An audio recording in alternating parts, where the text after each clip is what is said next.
How do you get a musical staged? I'm genuinely asking. I really don't know.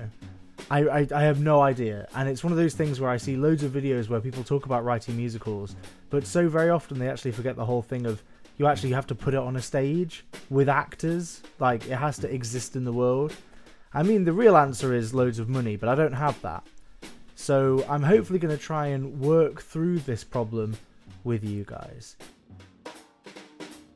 My name is Longson and I'm a composer. I write a lot of music for orchestras,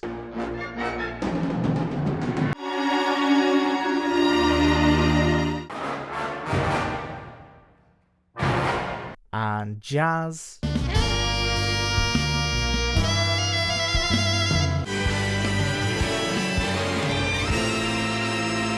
and I've also done some film work.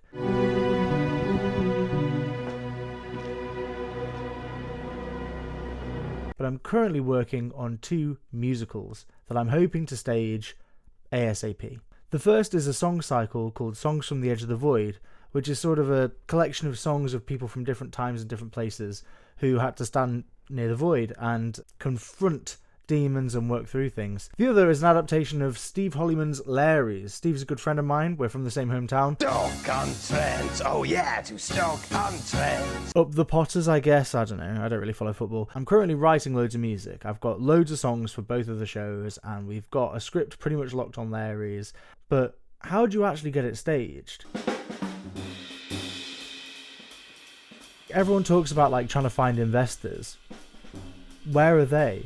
Everyone talks about workshopping. Okay, how do you pay people to do a workshop? Where do you do it? There are so many questions that are like impossible to answer. And you can Google it. You can Google it as much as you want, but really you don't ever get an answer. You sort of just get a load of extra questions. This would be really easy if I had like an elderly relative who had loads of money, or if I had another relative who was like a producer or worked within the industry. But as such, my mum was a nurse and a lecturer, and my dad worked in IT.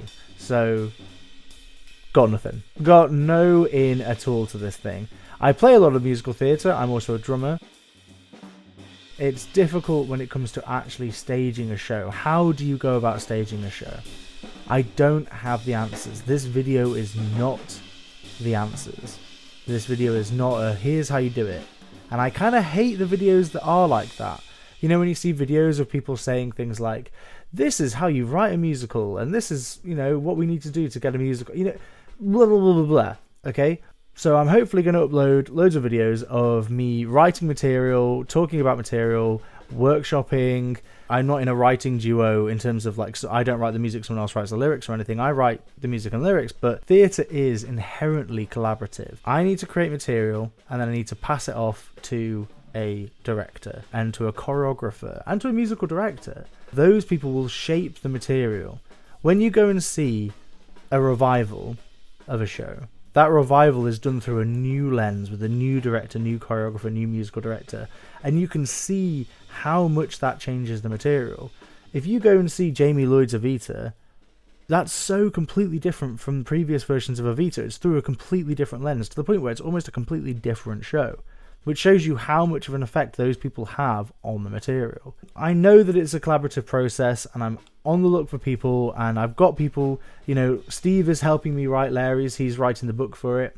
For those who aren't in the know, the book for a musical is the script, basically. I don't know why we call it the book. It's probably some, like, old 1940s thing of, like, you know, I've got the script and it's a book. Oh, that's the book, see? I don't know. As you can see, somewhat naive. I feel as though a lot of other people have a massive leg up on me, you know? I'm 31. Damn!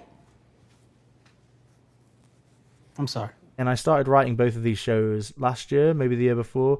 So, as in when I was 29, 30. I know that there are young writers who, even at high school, had musicals put on. It's a thing that happens. I hope you will enjoy this journey as I go through writing these shows. And hopefully I can show you what it takes to get musicals staged. I mean, ultimately, I might fail. And in which case, you've learned something. I do still hope I succeed, though. I really, really would love these shows to get on there. I really think they're two important works. I probably should be the one saying that because they need to get made, and I need to convince people they're worth being made. This is another thing I want to talk through, is the whole idea of like being scared of being confident as a creative. I was in a band once, and I remember we were being interviewed by someone, and the interviewer asked, we were like 17, 18, we were idiots, but the singer got asked, who's your favourite band? And he said, us. And it was a bit of one of those answers where it's a bit like, ugh, okay, insufferable. He was right though. As in, if you're in a band and you're making music that you believe should exist in the world, if you're a composer like me and you're creating music that you think should exist in the world, you have an argument as to why it should exist. No one else could make this, only you. Surely you should be writing music that is your favourite music. That just makes sense to me. Yeah, a bit of a rambly introductory video to me, Eden Longson, composing musicals, but I hope you will join me on this journey, and hopefully when I die in 50, 60 years time, they will, I don't know, the Sentinel, the local paper in Stoke, will do an obituary, somewhat of a composer, Eden Longson, born in Stoke, did his best.